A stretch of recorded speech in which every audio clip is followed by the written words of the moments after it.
What's up, guys? Gun here. Hey, it's the end of the week. Happy Friday, August 21st, 2020, depending on when you're watching this video. We've got the four-game slate of NBA basketball. Raptors, Nets, Nuggets, Jazz, Celtics, and 76ers. And then the Clippers and the Dallas Mavericks. We'll see if the Mavericks could have made that series 3-0. In this video, I'm going to be going over my 5 favorite core plays for the slate. These are going to be guys that I have the highest exposure to, at least from where I'm sitting. Now, a lot of air and opportunity between now and lock for things to change, news, information, stuff like that. But for now, these are the 5 I'm kind of settling on, looking at to make or break my DFS day. Hey, if you're new to the channel, welcome. If you like DFS content, NBA, baseball, football's really close. Hit that subscribe button, and if you really want to show some extra love, hit that thumbs up button. I'm going to have some contests probably within the next week on this channel to help kind of stir the algorithm just even more than we've already been stirring. And of course, if you're really new to the channel, what you see on the screen is rundfs.com. That's the place where we don't just play DFS, we run DFS. All different bankroll levels, all different diversities and ethnicities and people across the world. It's a wonderful community we've got in that premium Discord, the rundfs.com VIP Discord. If you guys are looking to take your DFS game to the next level, I've always said the way to do it is to be part of a team, because in these DFS streets, the edge is getting sanded down more and more. So having a team that can keep their ear to the ground, know when news comes out, tag everyone in news, and just kind of be ahead of the curve. I think our community does an outstanding job in it. I brag about all the wins. In the past week alone, we've had Cats win 100K. Jake dropped 100K in NBA the other day. And then just a lot of comma in the profit columns. That's what I like. So if you guys want to be part of that, come to rundfs.com. Make yourself an account. Go to VIP passes. Find the pass that's right for you. If you've never tried it before, $25 right now for the week pass. That's less than $5 a day. Not only do we have 24/7 premium Discord, we have unlimited access to the rundfs.com VIP spreadsheets, baseball and basketball right now. NFL is coming. And then twice a day, we have voice chats in the Discord. Before NBA lock, about 2 hours, we'll be up there at the crack of dawn talking plays and hanging out, making lineups, and the same for baseball. So if you guys are just looking, if nothing else, to have some really good company, I definitely invite you guys to come check us out. If you had any questions about that, rundf or twitter.com/GundackerSports. I'd be glad to answer your DMs before you made any commitments. And by the way, when I say commitment, it's only for whatever pass you get. There is no auto reoccurring surprise charges, none of that stuff that you might get elsewhere. We're pretty upfront. Let's jump into the slate, though. 5 guys I'm liking to start things off, to start my foundation, to start my lineups today, 100, 150, whatever it might be. These are guys I think at their price point, in their opportunities, in their games, will be pretty solid options. Not a lot has changed on these slates every day. It's the same slate every other day. This slate's a little bit different. There's 2 moving variables that could shake things up just a little bit.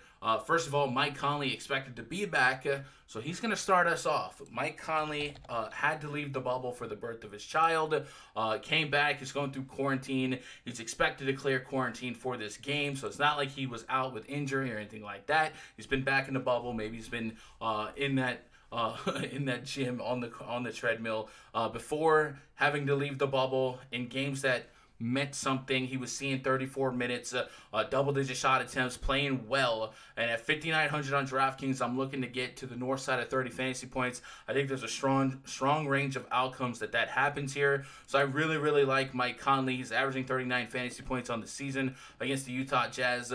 Maybe he was part of that overtime game and that 44 minutes in that overtime game. But I still think 30 minutes of Mike Conley here. This is a series that's going to go down to the wire more than likely from what it's looking like. So Mike Conley Conley's going to have to show up and show out. Mike Conley's the first guy I'm putting into my core today. I love him just too much. 5,900. I don't see that there's I feel like the floor is way too high. The ceiling's high enough that it's a low risk, medium reward stocking stuffer. Next play, shooting guard Fred VanVleet. 7,600. So this is going to lead me into the next guy I'm talking about, but you guys know the story on VanVleet. He's just playing so many minutes. 43 minutes in regulation against the Nets. Last game was a 5-point game. I don't expect this game to be a 5-point game, but heck, the previous game was a 20-plus point game. He still played 39 minutes. So I feel like Nurse has them standing on the necks of the Brooklyn Nets, and VanVleet's that dude, that guy. At 7,600, I'm seeing 40-plus fantasy point potential. That's over the 6x threshold that I really look for. I just don't have a case against this. So VanVleet's going to be one of my core plays today. I can't get away from it. And I'll run it back with Timothy Luwawu. So one of the reasons why I don't expect this game to stay close, Joe Harris has left the bubble.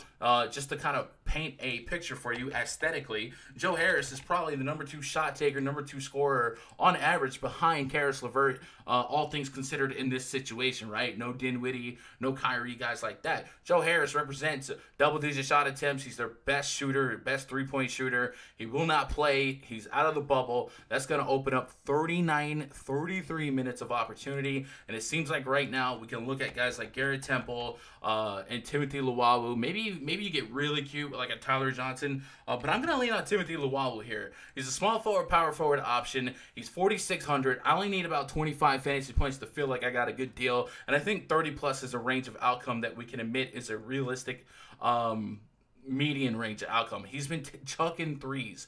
10 3-point attempts in that last game, 9 the game before. The minutes have been there. 40 and 21 fantasy points. 21 almost doesn't cripple me in tournaments if I did roster him. And I think without Joe Harris, I think the minutes are going to be there for him. I'm going to ride a lot of Cabarro ownership today. So I'm going to put him in the core. And like I said, another guy that should benefit here, Garrett Temple. If you watched my FanDuel Core Picks video, Garrett Temple was somebody I'm going to be on a lot today. Again, it's more of a minutes equal money situation. There's so many minutes potentially available there for those guys. Let's go to center. Joel Embiid. Center's not that pretty today. Joel Embiid on the ropes. Sixers are on the ropes, right? Down 0-2. Joel Embiid's going to have to go above and beyond what he's already been trying to do. 15 to 21 shot attempts in the first 2 games. The Celtics still without Gordon Hayward. I don't think he's going to be back for this postseason. 26, 34 real points. I mean, this is essentially the elimination game, right? Technically, you go down 0-3, that's a death blow. You out of there. So I expect Joel Embiid to really go out there and leave it all on the line. You might see the most minutes Joel Embiid has ever played in a regulation game today, and I'm just going to be a buyer at 9.8. Whatever happens, happens. But give me Joel Embiid at 9.8K. Looking for the north side of 50 fantasy points. He's done that in both games thus far, and I think he could really show up and show out, go above and beyond, and get even more. And hopefully he'll have some help here. Hopefully Tobias Harris and Josh Richardson, guys like that, will play up. And then lastly, let's talk about Caris LeVert. You talk about playing for your life. Caris LeVert is playing for the Nets' life. They go down 0-3. I mean, I don't think any of us have the Nets as a contender anyway, or somebody that can come back. But LeVert could play 40, 42 minutes of basketball today with insanely high usage. He might have the highest average usage rate on the slate when it's all said and done. Sure, Luka and Porzingis make the case, but LeVert on this team of scrubs, he's going to take 20-plus shot attempts.